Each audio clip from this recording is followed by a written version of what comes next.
Hello guys, great morning. Andito ako ngayon sa tindahan ni Ate Mayin. Ayan si Ate Mayin Ayan Nag-ano kami, mayroon kaming nagmamarites kami kasi mayroon kaming business. Nga may business kami pinag-uusapan. Oo. Kasi gusto namin yumaman, 'di ba pag mayaman, gusto mong yumaman, mag-business ka.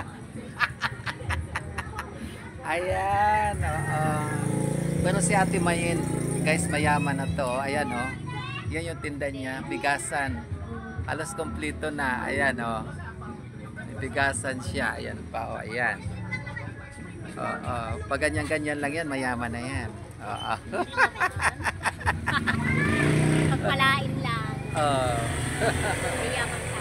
Ayan. Diba? Siya lang nakakaalam. Ate May, ano mo yung Facebook mo para masubaybayan kanila? Mayin Salon. Mayin Salon. Ang kabila, Salon. Ayan. Ay, teka guys, punta natin yung salon niya. Teka. Ayan. Ito nga guys, ito yung salon ni Ate Mayin. Diba? Diba? Talagang negosyante talaga. Ayan. Siya may-ari nito. Ayan. Diba? Open. Lahat Ate Mayin, nag-ano ka, yung mga relax, nagre-ribbon, manicure, pedicure. Hairstyle. Oo. Ng hair, rebonding, soft gel, massage, and nail technician. Diba? Ayan. O sa mga malapit dito, punta na lang kayo kay Ate Mayin. Ayan, Dito na kayo magpa-beauty pagdating sa kuko. Ayan, Marami kayong pagpipilian. Ayan. Marami kayong pagpipilian diyan. May mga spa akong Oo. nandito. Ayan, diba? Pagdating sa ayan. Pagdating naman sa buhok, ayan.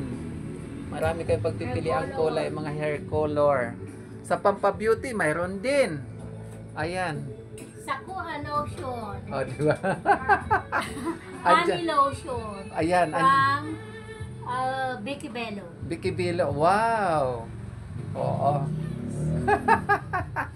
Diba? Andyan na lahat. Tapos, tingnan niya. Tumatanggap siya ng GCash. Kung wala kang kung wala kang cash, GCash mo na. Sige, thank you, salamaters. Thank you. Thank you, Ate Mayin. Salamat sa pag-tour sa sa salon mo at sa tindahan mo. Thank you. Salamat. Thank you.